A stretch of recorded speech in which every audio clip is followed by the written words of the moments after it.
Hello, my name is Benjamin Hart. I'm an American attorney and the Managing Director of Integrity Legal here in Bangkok, Thailand.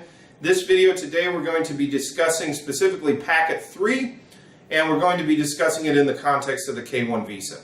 What is Packet 3? Well, Packet 3 is basically a notification from the U.S. Embassy here in Bangkok that the embassy is prepared to begin final processing of visa application. I shouldn't even say final processing.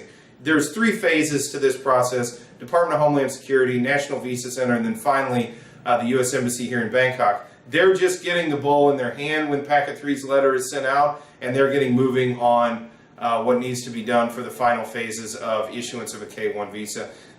But Packet 3 is necessary in order to get the interview date scheduled so that the fiance can interview at the U.S. Embassy here, and presumably, if approved on interview date, go ahead and be issued their visa and be able to travel to the United States shortly thereafter. With respect to Packet 3, they're asking for various things. Most notable, which is necessary at the point of Packet 3, is police clearances and medical exams. We assist all of our clients in obtaining their police clearances. In those cases where the client does not have a quote-unquote clean police clearance, they have some sort of criminal history in their past. Generally speaking, the consular officer is going to want to see the case history with respect to that individual's specific infractions, and we assist in obtaining those as well. The other thing is with respect to the medical exam. In the past, actually you could go into interview in the past without the medical exam necessarily having been issued yet, and they go ahead and conduct the interview and then ask for the medical to be sent later. Now they won't let anybody come to interview without a medical examination. I think this is more from a time efficiency sort of standpoint.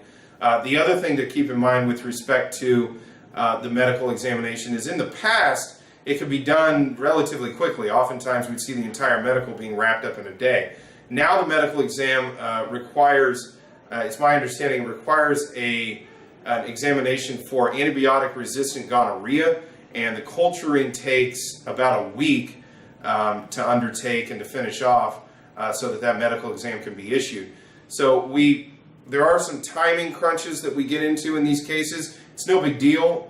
We coordinate our efforts with the fiancés in question to go ahead and get that issued. But once the medical exam is issued and the interview date is set, we assist in sending them to interview with all the requested documentation pursuant to the protocols set forth in Packet 3, and we can assist if a 221G is issued subsequent to interview, asking for further documentation. We can assist with that as well. But the point I wanted to get across with this specifically today, one of the major things that happens in Packet 3 is police clearance issuance, and in those instances where a police clearance, a quote-unquote clean police clearance cannot be issued, we can go ahead and try and get the court documentation pertaining to the underlying infraction.